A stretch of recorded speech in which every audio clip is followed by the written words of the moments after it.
I'm pretty sure that's the one.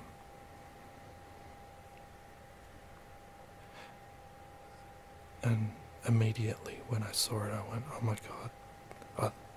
Yeah, it's a Botticelli. It's right there in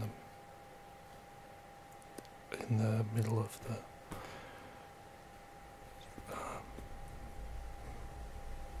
the room. It just, sorry, yeah, I think, yeah, I went to the Uffizi gallery.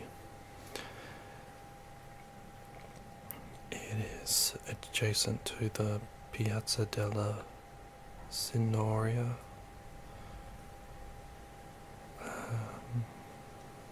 It holds so much collection from the Italian Renaissance, and it has like 1 million visitors a year. And there's portraits and paintings from Michelangelo. So many, Leonardo da Vinci. I'm more of a modern art fan, so I'm not really familiar with the older stuff, but I mean, it takes so much research to know about this stuff. It's ridiculous. Like, I didn't give myself enough time to learn. I think it would take years to know the history, the backstories of all these different painters. Yeah, so what I want you to take away from this is Florence is a very beautiful, mysterious city, and I hope to visit there again. The sculptures are just, it's like they're so realistic, and the way the city is built, it's just so, like, you turn down an alleyway. I got lost so many times, and it was just dumb luck that I happened to find, like, I noticed some certain buildings and managed to find my group. But there's some very barbaric kind of things that happen here as well.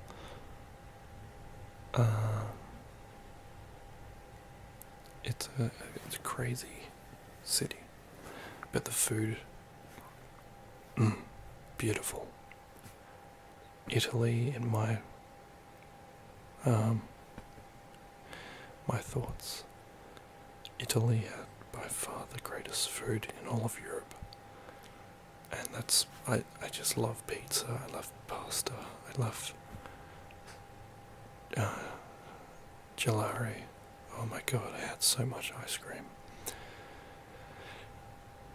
Yeah. So now I want to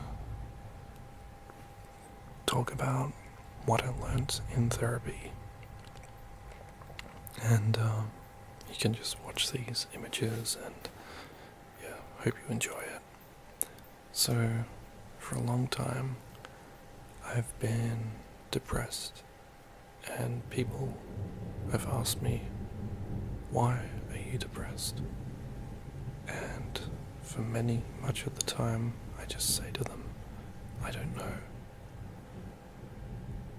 It was only today, in my therapy session, that my psychologist said, she made this,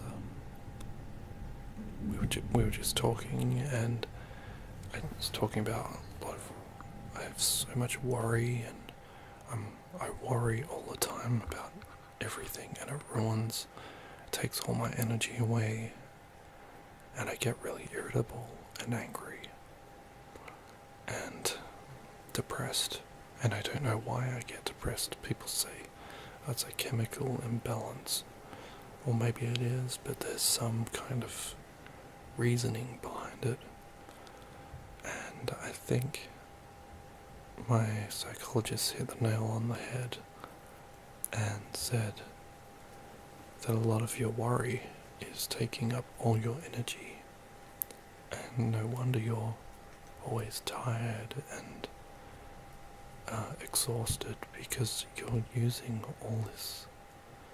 Being stressed takes a lot of energy, a lot of adrenaline, and I find that my way of coping with, if I'm worried and stressed out, I find that being active takes away a lot of the pain, or kind of whatever you call it, nervous energy. So activity takes that away. But also, I think we got back to, it all stems back to like worrying. And so basically she said you have generalized anxiety disorder, and I said like maybe I have ADD or something, because I can never concentrate and stay focused on things for a certain amount of time. And it's all, I think it has to do with worrying all the time. And I mean, I don't like doing it. It just happens. And it's something that I want to change in my life. And if you have it yourself, you probably know what I'm talking about.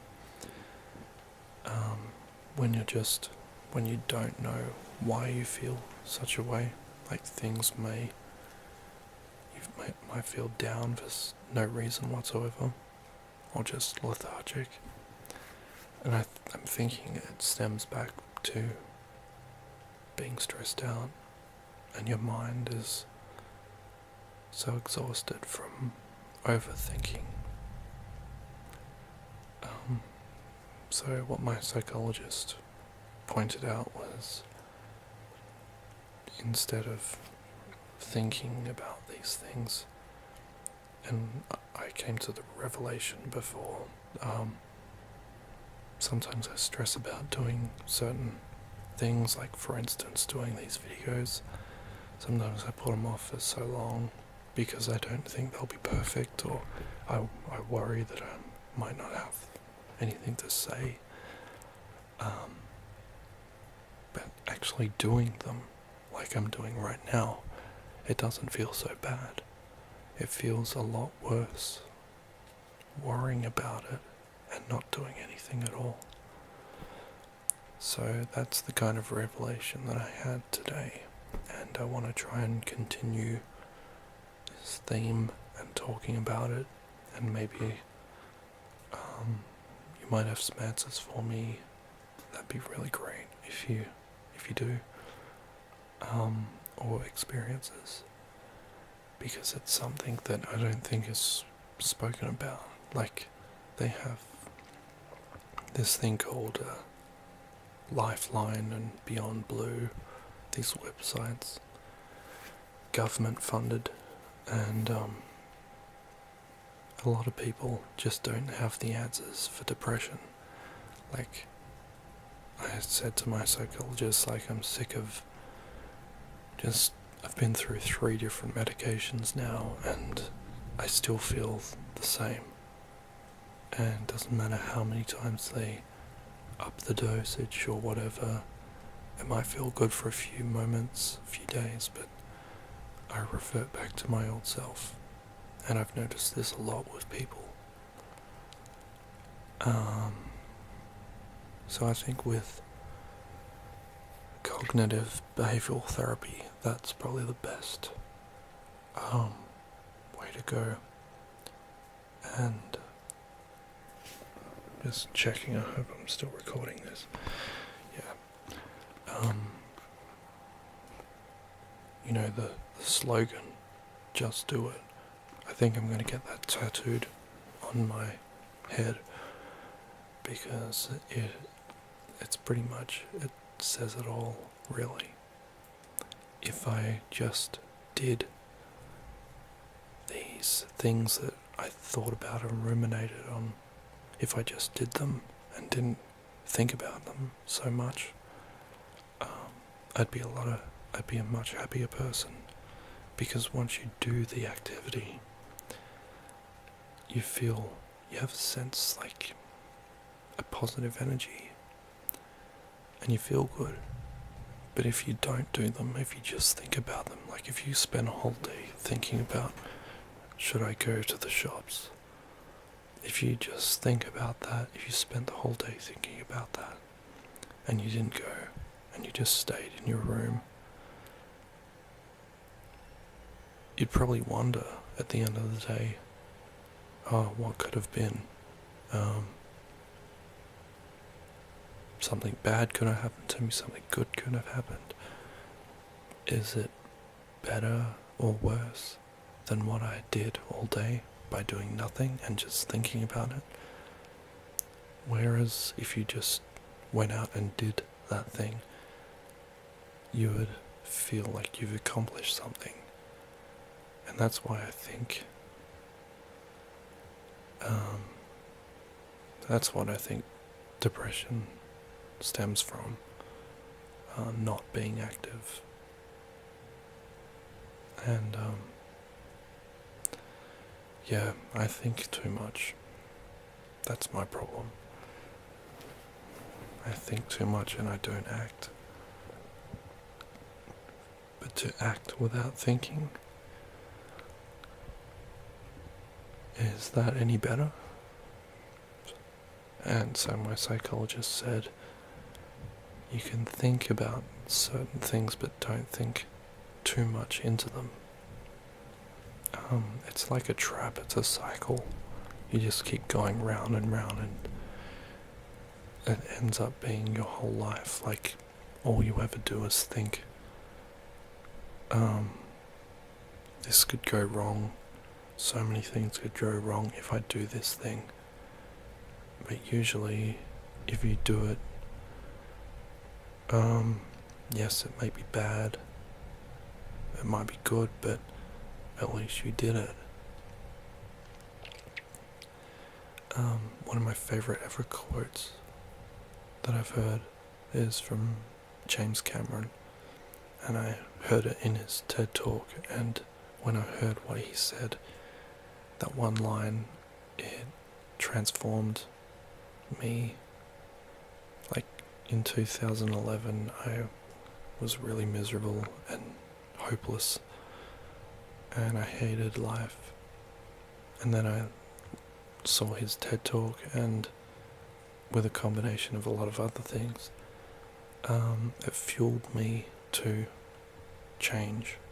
And so 2012 for me, I think, was one of the best years I've ever had, because I acted on things that I otherwise would have just dreamt about and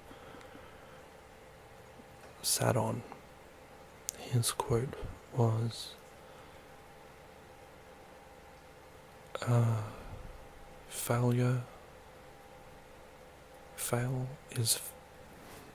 gonna look it up, sorry.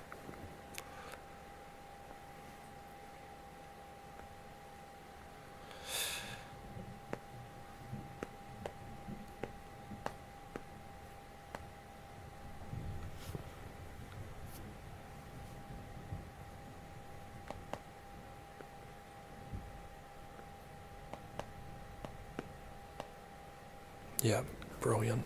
Absolutely brilliant. It is failure as an option. See, failure is an option, but fear is not. I just think that's one of the best quotes I've ever heard. It's okay to fail. And even if you look at James Cameron, how much success he's had, but he's had a lot of failures along the way. But I don't think he would have had the success he's had without failing. And it's just a brilliant quote. I want to try and live by this quote. And, you can take anything, any example in your life and think about it. I look at my trip to Europe, like I thought I would never do it and it would be too hard. And within one night, like, I just decided, let's do it, who cares? And yes, there was a lot that went wrong, so much went wrong, but I think I've grown as a person, other than if I would have just stayed at home and done nothing that whole year. I think my life would have been much worse if I hadn't have gone on this trip. So I guess I can come back to this video in saying that. So yeah, I just hope this was a really inspirational video for you and that you liked the imagery, and I'm going to try and keep going with this kind of positive change in my future videos. So thank you very much for watching, and well, thank you. Good night.